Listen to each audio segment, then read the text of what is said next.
unsa jud kahay toyo ani niya. Tulison magkaako ani niya pag ikatulong adlaw. Pero wa sad siya matulis nako. Nagtuo ko nga usa or duha ka adlaw rato nga I will show you around niya. Pero basin sa dako ra kayo ang Cebu sa usa ka adlaw nga laag. Sumoto nga namalik mi og Ayala after sa training kay naa na pud ko'y gipalit nga supplies nga kinahanglan sa training pagkaugma. As usual, nangaon mi sa Ayala. Daghan na kaayo ang naabdan sa among istorya sa dihang out of the blue mi kalit siyag ingon. Nakayuyab? Nakuratan ko siyang pangutana. Ni kalit ra maglikoy amo ang topic. Nag-blush siguro ko siyang pangutana kay nanginit man ako ang naong. Pagkanindot na sa mga gipang istoryahan, nganong naabot maning among topic sa akong ahak nga uyab. Mitubag ko, naa. Tinangutan na siya og balik, nga dugay na mo. Mingon ko, nga 7 years. Medyo naula ko gamay sa topic, mura kog nabukog sa burger. Nakalimot ko nga nag-move on naman day ko. Nakalimot ko nga gitry door naman day ko adtong akong way klaro nga uyab, nga lami panitan inya ipaligid sa asin. Unya ni ring iyahang phone. Ningon siya nga iyahang tubagon. Ni sign rapod ko nga okay ra. Nitindog siya og nilakaw palayo gamay sa lamesa. Ako una-huna ihaguro ning uyab kay nganong need man niya mo palayo. Unya nakarealize ko nga hala, basin naa niyang uyab sa palipot. Basin baya og masabunutan ko diri nga wala sa oras. Wala rabya intawon ko'y gibuhat aning lakiha. Ahak na juniron. Wala ba'y mo riskyo na ko aning lugara. Kining dagwaya, walay uyab. Imposible kayo. Pagkataod-taod ni balik siya. Ako nungutan na og kinsa. Abi palang makichismis ko siyang love life. Bataod-taod ni ingon ko nga, ikaw, na kay uyab? Nibagag kalit ako ang fest. Ba't akong purpose ato nga safe ko? Way mo atak og kalit na ko aning mall. Saon na lang. Bisan na nga on rami pero naabejoy mga babae nga sobra kasilosa. Mo-activate dayon ang pagka-tiger basta makita silahang uyab nga naay laing kaubang baye. Nya sila rang duha. Lisod na.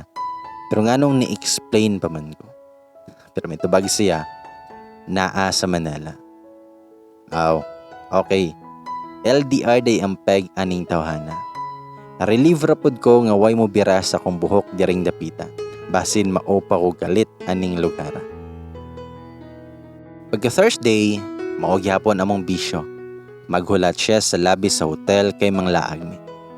So far, ikaupat nga adlaw, wa man ko tulisa aning tawhana. So dili rajud kuro ni siya daotang tawo. Dito na pud mi og SM na abdag panihapon. Pero medyo mabakante akong slot sa panihapon sa hotel. Kay permi ko nga wala og ting panihapon na. Missing in action. Murag nagduda na guro silang ma'am nga kauban nako sa room nganong mawala ko kada gabi. Wala ba kato sila nagwonder og asa ko ng wakwak aning Cebu. Tunga-tunga sa mong storya, naring akong phone. Ang ahak nako nga uyab. Ka-awkward ba og ako ning tubagon unya mangaway ko. Kalami na sa mong storya dere. Nya mo kalit ra kog pamanghag aning akong buutan og uyamot nga uyab. Sumoto akong gi-cancel ang call. Nitawag utro. Gi-cancel na sad nako. Kadugayan ako nang gipawong akong cellphone. Siya ra biday kay bawo man dead ma. Danangutan na siya. Imong uyab? Mitubag kog, oo. Danangutan na siya. Nganong imo mang gipawong? Mitubag ko nga okay ra na siya. Moro dyan ako natubag. Flattered pod siguro siya nga wa nako tubaga. In fairness, therapeutic rapod ni siya kay istorya. Nakalimot ako sa akong mga kalagot ug nakalimot tapod ko sa mga katrayduran nga nahitabo back home. Tinangutan na siya, sa schedule ni Mugma. Ug mitubag ko, training sa buntag. Nya cultural night after 5 p.m. until sawa na. Last day naman sa training. Ug niingon siya nga magkita mi tomorrow after 5. Dito na lang sa restaurant sa hotel aron di na ko magawas. Hindi po na ako ma-miss ang cultural night. Pagkagabi na, nisakay nami og taxi pauli, unya i-drop na pud ko niya sa hotel. Paglingkod ako sa likod, murag sikit raman kaayo iyahang paglingkod nako. Murag intruding my personal space naman kaayo. Unya, gikalit niya og kuha ako ang kamot. Agoy mga langit. Panaw kasabot og mag-unsa ni siya. Medyo ngit-ngit raba likod sa taxi. Unsa na ka ni? Unya, gikupta niya akong mga kamot og hugot niya maingon siya. Unya, muli na ka sa Saturday. Isa, deri na lang batataman. Agoy, mura kong nabungol og kadyo. Sakto ba akong nadunggan? Nag-unsa man ni siya oy. Unsa man ni iyahang pasabot. Yan isumpay siya. Can we give ourselves a chance to get to know each other more? Akong kamot murag naanay laing kalibutan. Di na ako ma-feel nga part siya sa akong lawas. Murag makalilisa nga bultahe naman ang naglatay nga kuryente. First time nga na-feel dyan nako iyahang skin.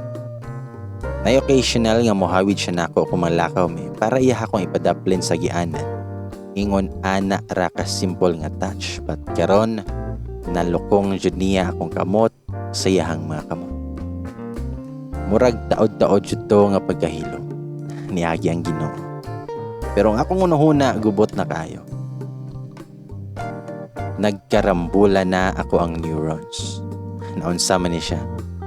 Ikaupat pa man nga adlaw mi nag-ila ani niya. Mao na ba ni ang padong na jud og tulis? Akong nahuna, naaman kaha ni siya'y ka LDR. Ang akong ahak na uyab wa naman to'y kwenta. Pero unsa may gyunaw na niya ani, nga bag-o raman ko gasulti nga na ako'y uyab for 7 years. Mag 2 time na sad ko ani. Joke ra. Unya, di naman ko mobalik og sibupod. Unsa maning bisyuha? LDR pod mi? Daghan na mi ani. Pero sige na jud niya nga gihapyod-hapyod ang ako ang kamot. Wala ba kani siya gihaitan sa ko ang mga palad? Unsay mga angay na kong itubag niya? Nagkatawa ko sa kunahuna. Unsa man ni akong nasudlan nga banga? In the end, akong may niingon, nga unsa may mawala if I'll give this a man a chance. Muli na ko ugma. Dili na pud ko mobalik og Cebu. Aw, ug gusto ni siya relasyon sa text. Aw, halago. Walay problema kay og di na taganahan. Aw, di na tamang reply. That's simple. Harmless ra jud pud ning LDR. Ug moingon kog no or yes, it doesn't really matter. Ug maani basin mahuwasan ra ni siya. Makalimot na ni siya sa akong itubag karon. Sumoto, ningon ko, nga sige, let's give it a try. Nayati na niron. Pagka Friday, last day sa training, mausad ang cultural night. Na yung mga presentation ang mga participants sa training. Tagay actually. Lingaw-lingaw na dyan to close the training week. So nato siya sa hotel nga wala pa 5 p.m. Pagkibawan ako nga pwede ra di ay nga dili na ka mo join sa cultural night nang gawas na lang mi sa hotel. At tunapad mi sa SM. As usual, waihunong among storya but more of plans for the next day. Kaya mauli naman ko Saturday night. So sa imong schedule tomorrow? Pangutana niya. Nitubag ko, nga after check-out sa hotel, moadto mi sa regional office kaya maghatod sa mga gamit. Then, I'm free after. Then wait na lang ko sa schedule sa bar ko at night pa CDO na. That also means na ako'y free time the whole afternoon until both schedule. Diningon siya, nga after ni mo mag-check out sa hotel, let's go to my place. Agoy, maletsyo na. Unsa naman dyan ning bangaa akong nasudlan. Pwede pa siguro nga bawion to akong get to know each other gabi. Nakaingon ra ba ko harmless ra to ako ang tubag. Ma-harmless jud ko ani karon. Bayhana ka. But kay bawo guro ni siya mo basa og unahuna. Gisumpayan ng pod niya dayon nga didto daw nako ibilin ako ang bags kay iyahara daw akong ihatod pagkagabi sa pier. And then we can have the time in the afternoon mga laang. Ug matod pa niya, so you won't have to worry about your bags. Ayun naman pala. Advance mag-isip si Manang. Salamat Lord. Di ready ay kaayo ni siya tantong criminal mind. Pagka Saturday after check-out sa hotel at noon, niadto mi sa regional office para i-drop ang mga gamit sa training. And sa grid, niadto mi sa iyang apartment para ibilin akong bags and we can have the free time nga mga laag while waiting for the boat schedule pagkagabi. Sakto lang iyang lugar na TV, na own CR and bath, double bed, air condition, and in fairness, plaster po the mga things. Na PC sa pika side, unya na ay drafting table sa kilid. Hala, architect dahil siya. So karon pa ako kahibaw. Mao na, pataka rakog dasmag. Abi na kog tulison ko. Basin ako pa'y mo tulis ani niya. Naglingi-lingi ko, walay picture sa iyahang mga babae. Plural jud. Basin di ay. Wajud ta kahibaw unsay bisyo aning lakiha. Medyo dool rin sa hotel ang iyahang gipuyan. Mo di ay nga sayo kay siya moabot sa hotel lobby. So mo to ang gipalingkod ko ni sa chair and then nagsige na pud mag-istorya about katsorvahan sa life. Mauligi daw. Getting to know each other manggod kaha amo ang tuyo. So dili siya originally nga taga Cebu. Nag-work ra siya sa Cebu. Niadto siya sa Cagayan de Oro kay naglaag uban siyang igagaw dito. Bakasyon pod. Moto nga nagkasakay mi sa barko going to Cebu. Eldest siya sa tulo ka magsuon. And yes, architect siya. Moday plaster ka ihang aura. Murag na ay sukod tanan. Basin ihang pananaw ani na ay T-square. Siyang pag-interview na ako in the past days, murag nakibaw na siya sa kong background. Nahuman na akong interview portion. Ako, karon pa nakaibaw siya. Then out of the blue, miingon siya nga, pwede Sunday na ka mo pa uli. Gikilig ko og slight but niingon ko nga actually birthday na ako sa Sunday. Sunid ko nga naa sa balay ana kay for sure akong pamilya mangita na ko anang adlaw. Hapit na ko siya ingna nga basin ipablatter ko sa kong amahan nga na missing ko. Ingon siya, na ko noy live basketball game nga pwede na mo tan-awon pagkaugma. Basketball. Okay ra pod. Michael Jordan raman akong nailhan aning basketball. Makasabot raman sad ko sa scoring aning duwa. Pero niingon ko nga I need to be home by Sunday. Dili jud pwede nga di ko mo uli tonight. Sa moto nga wala siya nahimo. I will be going home tonight. Final na. Asa sad ko niya pakatulgon og mustay pa ko another night. Agoy, ayaw pag binuang diha tawhana ka. Murag di na jud na maayo. Murag di pabiya tantong blurred ning samin sa akong bolang kristal. Ayaw sa ko ilara kay magpailad raba ko usahay. Dayon, nilingkod na siya, paduol na ako.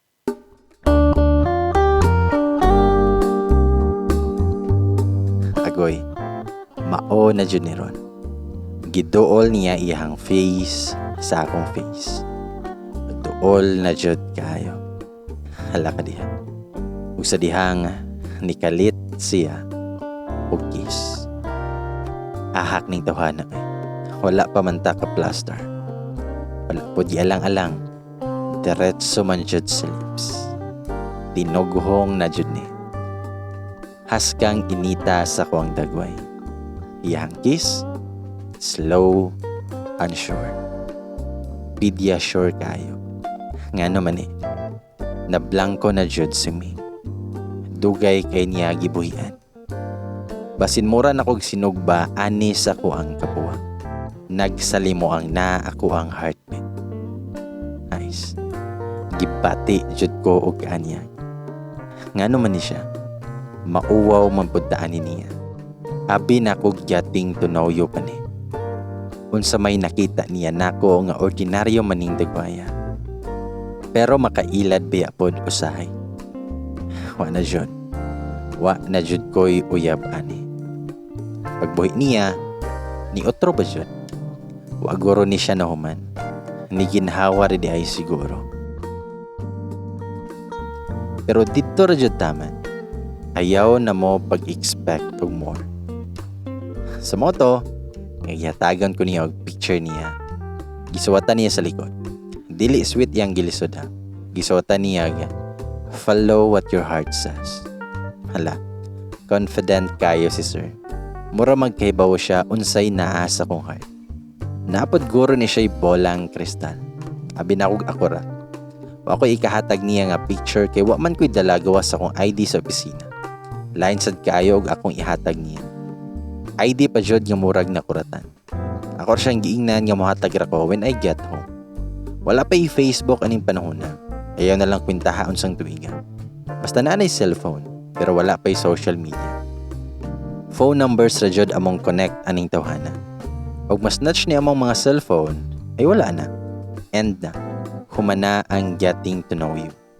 Wala jud may laing connection gawa sa phone numbers. For the rest of the time, nang laag me around sa Cebu. Then about an hour before sa akong boat schedule, pick up na mo akong bag sa iyang place and then gihatod ko niya sa pier. So, see you some other time. Wala jud ko'y laing masulti niya. Kini klaro jud ning baka kay wa naman jud ko'y plano mo balik sa Cebu. Nasayop jud ko istorya ani. Basin akong pasabot ato, see you in my dreams. Aron makareply pod unta siya og I'll see you in mine. Siya. Og mingon siya, nga text me when you're settled aboard. Hala ka diha. Mora to. Wala na goodbye kiss. Nagsige na lang po no. Lisod kaayo kung maanad na ta. Di na ra ba jud may magkita aning tawhana. Og mora to. Para nako, the moment masakan ako aning barkuha, wala na. Shugi na amo ang connection. Text og phone calls na lang jud ang maghawid aning among isang linggong love affair. Affair jud ni. Na siya uyab. Kining ako, di naman ni nako matawag uyab kay nag-move on na lagi ko. Bahala ratong aha ka to og di mo sugot magbuwag ni. Basta ako, mag-move on nagsugot. Kanya-kanya na tagdalandong. Pat kini si Andrew, mahulog ra pod ning panandaliang aliw. I mean, short-lived affair lang ba? Gikan pagkuha namo sa akong mga bags ug padong mi sa pier, wala jud mi klarong sabot ug magkita ba mi or what. Basta ingon ra siya nga text lang pag-abot nimo. So considered tsugi na jud ning unsay naa namong duha once makauli nako. Ang ingon niya, let's give it a try. Who knows it will work out. Unsa ni oy? Experiment? Okay ra. Hadlokon man tag trial and error. Heights. Whirlwind kaayo ning semanaha. Pag-abot na ko sa akong bunk bed, mura ko gisag pa og hangin nga murag nakamata ko sa akong daydreaming. Murag tinuod nga murag dili. Unya mobalik na pod ko sa mong lugar nga tagbuo na pod ko og mga kasakit og kalagot atong akong uyab nga way klaro. Basta, ugma, birthday nako. Siya akong hatagan og surprise. Sa gusto niya og sa dili. The week is almost over. Akong wish nga mag-end ang week nga okay ra. Happy. Nitingog ako ang phone. Text ni Andrew. Are you alright? Ansa ni siya? Nakikita na ako. Mitubag ko nga, yup, nana ko sa kong bank. Nya nag-thank you na pud ko balik for the nice week. Wala na ni bawas ang kagwang. Mao na jud ni ang dead end. Bahala na si Batman natong duha. Hapit na mularga ang barko. Ni-text siya nga balik nga naabot na daw siya sa iyang apartment. Moday siguro nga wala ni siya reply dayan. Ni-text siya nga, I'd rather be the one leaving than the one left behind. I hate this feeling. Agoy, naunsa ni si architect. Nagdrama naman. Ako siyang giingnan nga same maraman siguro ang feeling. Nibawa siya nga lahi ra jud daw ug ikaw ang gibiyaan. Pag-ingon na ako nga about to go ng barko, niingon siya nga get some rest. We will talk tomorrow. So mao na to ang amo ang last text. Pero di jud ko katulog. Asa bagoy rest nga nagslimuang na akong nahuna. Pagka Sunday, naabot ko early morning sa CDO. Wala na ko mi text ni Andrew kay di ko gusto nga mamukaw ko niya or mag-una-una ko og text. Lahi na ning lugar. Lahi na pod siguro iyang gibati karong adlaw. Base nahuwasan na pod siya og nakaamgo na siya nga short leave ra jud to among mga heart nga pananaw didto pa sa Cebu. Pag-abot ako sa balay, hagba ang beauty sa kakapoy sa biyahe. Patlingaw gihapon sa akong mga igsuon nga nagtapok sa balay kay lagi birthday nako. Pag-abot og hapon, naabot akong ahak nga uyab. Nangumusta sa akong biyahe, ngayon ra ko. Kabaga ba jud og fest aning tawhana. Pero naguna-una na jud ko unsaon ako siya pag-surprise sa akong birthday. Karon lang jud ka tawhana ka. Sumoto ako siyang gidala sa payag nga naa sa tubangan sa mong balay. Gipalingkod o gibuwagan. Yes oy. Insigida ako siyang giingnan nga last na nato ning kita ha. Buwag na ta. Gikapoy nako. Ayaw na pakita nako. Kalma ra kayo inyong manang. Imbes akong birthday, ako man hinuon ang mga surprise. Ug katong before ko nilargaw, ako niingon nga buwag na mi. Karon, ako na jud kiklaro nga buwag na jud ang puti ug di kolor. Bitaw, maayo nang klaro nga buwag nga dili na ghosting lang. Kay kining ako ang uyab. Ex karon lang jud. Medyo may pagka-hot-tempered sa ni siya sahay, mo nang sukad sa una pa. Nakaingon ko nga di dyan siya magsilbi o kini akong madayon. Mavausi dyan siya kadugayan. Sa moto, nangutan na siya nga nung makigbuwag ko. Ahak, nangutan na pa yun siya. Nagsugod na siya siyahang ka-war freak. Oo, mura na siya sundalo nga wa nakaget over sa gyera. Siya, ngano ha, nakakita nakaglain? Nakakita nakadito sa Cebu? Agoy, murag naa po din siya bolang kristal. Di rajiday ako. So, pero kung giingon, kay wala. Wala. Nagsugod na gisyag ka war freak. Ikuha niya akong cellphone o giukay. Nga naman taon nga wa man ako otruha ang password ato. Ambot og unsay nakita niya sa akong cellphone. Pero before na ako nakuha og balik, imbis masuko siya, nihilak naman noon. War freak jud. Nya iya nang gisugdan iyang ritual nga pasakitan iyang kaugalingon. Gisumbag niya ang haligi sa payag o gipakog iyang ulo sa kahoy. Hagoy dong, di na makabuwak og ulo. Itry og simento. Sa moto, ni Olbo kong kaspa kay mura naman noon ning panghulga ning iyaha. So ako siyang giingnan nga pinatil serye og tono. Maayo pa nga muli ka kaysa mag-ingon ana ka. Ayaw pa kaulaw dari kay dili ni imong teritoryo. O gibiyaan ako siya.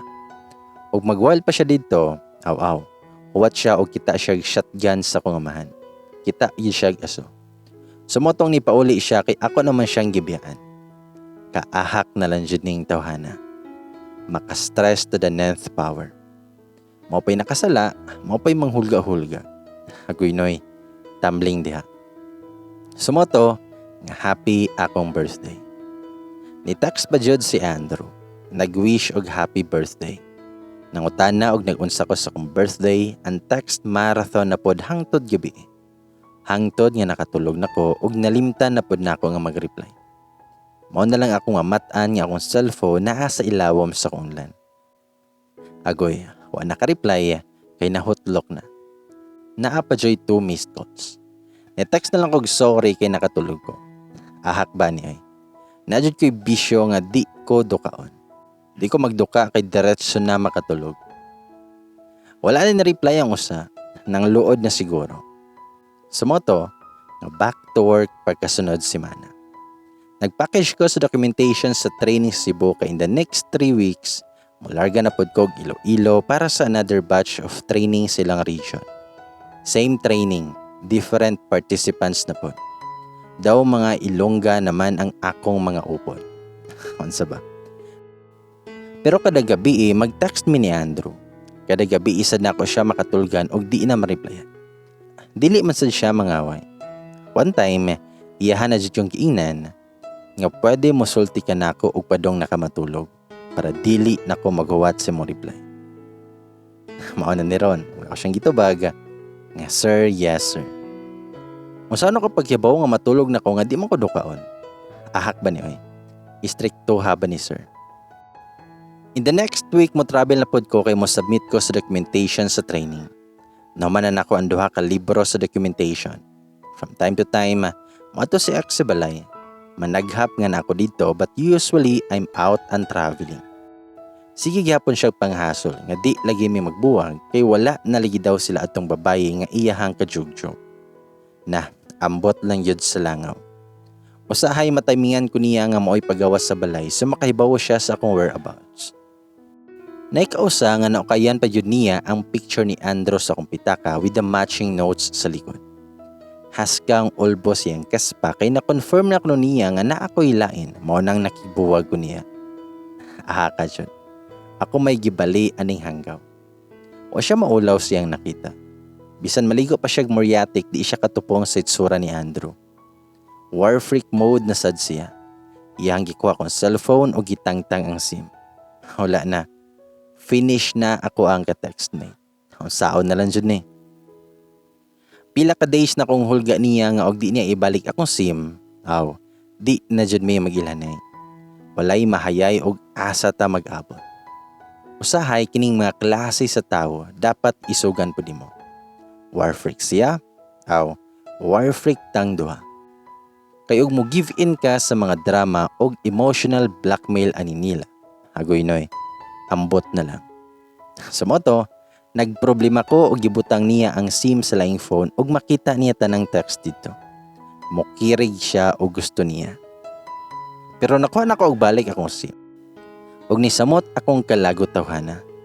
The next week, malarga na ko Iloilo for the next training. Another 1 week. Way adlaw nga di mo text si Andrew.